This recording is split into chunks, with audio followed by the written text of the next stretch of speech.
विद्यार्थियों, आज मेरे द्वारा आपके हित को ध्यान में रखते हुए प्रोफेशनल एथिक्स पर एक वीडियो लेक्चर तैयार किया गया है, जो कि आज का कंसेप्ट है what is the duties of advocate.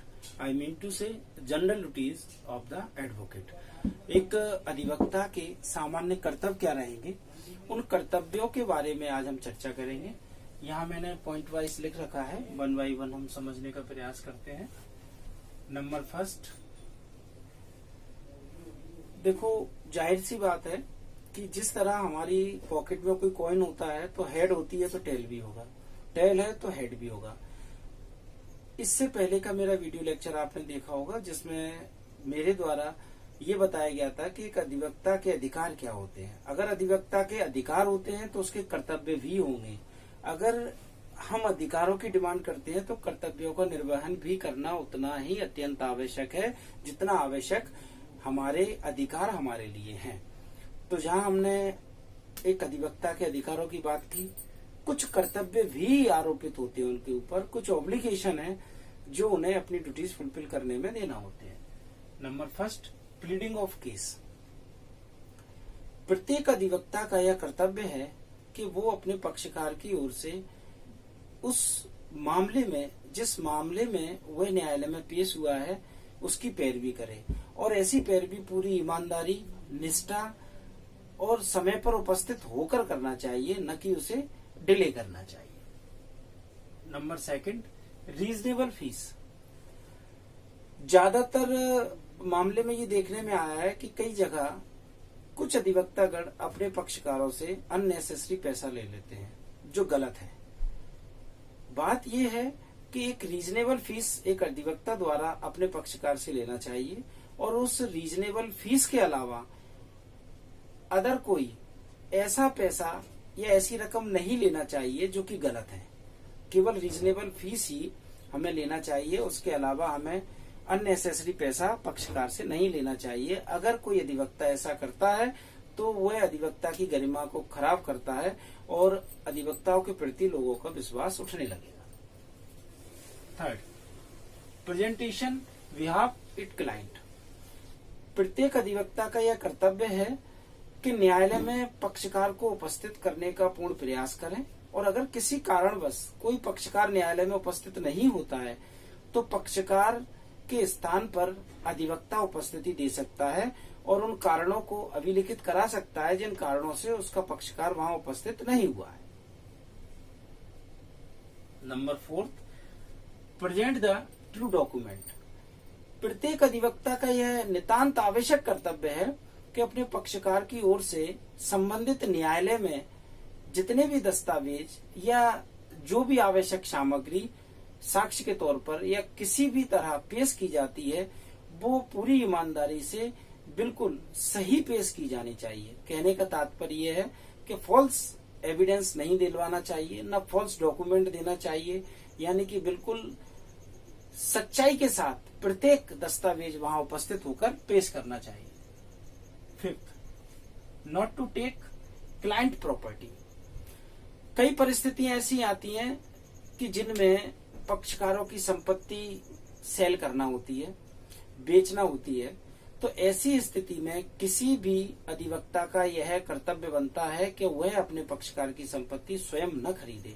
अगर वह स्वयं खरीदता है तो कहीं ना कहीं ऐसा जाहिर होता है कि शायद आप इंतजार कर रहे थे कि कब पक्षकार की संपत्ति सेल हो और आप उसे खरीदें। Next, sixth, presentation with good conduct. जब भी अधिवक्ता अपने पक्षकार की ओर से न्यायालय में उपस्थित होगा तो उसका जो प्रेजेंटेशन होगा, प्रस्तुतिकरण होगा, वह प्रस्तुतिकरण निर्भर करेगा उसके आचरण पर। गुड कंडक्ट होना चाहिए, अच्छे आचरण के साथ उसे न्यायालय में पेश करना चाहिए, और वह अच्छा आचरण उसका अपने प्रोफेशन के प्रति, अपने क्लाइंट के प्रति और कोर्ट के प्रति सभी स्थानों पर अपने अच्छे आचरण की पहचान बनाए रखना चाहिए। Not allowed other professions. प्रत्येक अधिवक्ता का यह कर्तव्य है कि वह अपने व्यवसायिक नैतिकता के आधार पर केवल व्यवसायिक जो फील्ड है उसकी प्रैक्टिस है, यानी कि एक एडवोकेट प्रैक्टिस करने के अलावा किसी दूसरे व्यापार को या किसी भी दूसरी गतिविधि में संलग्न न हो, क्योंकि प्रोफेशनल एथिक्स में ऐसा बताया गया है कि it is a 24 hour working. प्रत्येक अधिवक्ता की जिम्मेदारी है कि वह सिर्फ एक ही कार्य करे और वह है एडवोकेसी। अगर आप एडवोकेसी करते हैं तो आपको कोई दूसरा व्यवसाय नहीं करना चाहिए, क्योंकि अगर आप ऐसा करते हैं तो आप पक्षकार के मामले में पूर्णतः कॉन्सेंट्रेट नहीं हो पाएंगे, ध्यान नहीं दे पाएंगे, जिसके कारण उस पक्षकार का मामला बिगड़ सकता है और उसे पराजय का मुंह देखना पड़ सकता है। अतः आपका कर्तव्य है, प्रत्येक अधिवक्ता का कर्तव्य है कि वह व्यवसाय के रूप में सिर्फ और सिर्फ प्रैक्टिस करे, प्रैक्टिस के अलावा दूसरा कोई कार्य न करे। 8 अननेसेसरी कोर्ट लीव।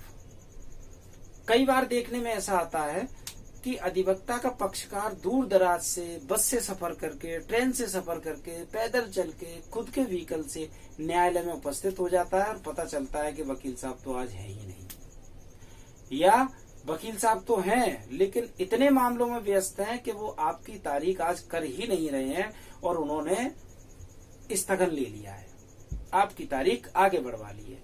ये गलत है। एक अधिवक्ता का कर्तव्य है कि ज्यादातर परिस्थितियों में वो किसी भी मामले में स्थगन न लेवें और समय समय पर निश्चित तारीखों पर उपस्थित होकर मामले का संचालन कराएं।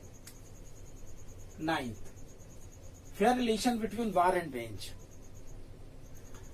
एक अधिवक्ता का कर्तव्य है कि बार और बेंच में मधुर संबंध बना के रखे, और मधुर संबंध तभी बना के रखे जा सकते हैं जब हमने अपने कर्तव्यों का निर्वहन पूर्ण तरीके से सभी के साथ करते रहें और अपनी गरिमा को बनाए रखें और पूरी ईमानदारी और निष्ठा के साथ कार्य करेंगे, तभी बार और बेंच का रिलेशन अच्छा रिलेशन बन सकता है।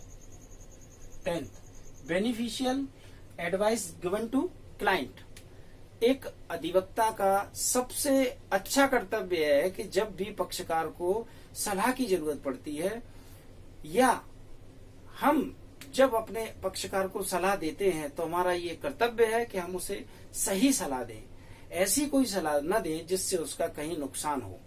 यानी कि सलाह देते समय हमें ये नहीं देखना है कि हमारा फायदा किस चीज में है, हमें ये देखना है कि पक्षकार का फायदा किस चीज में है।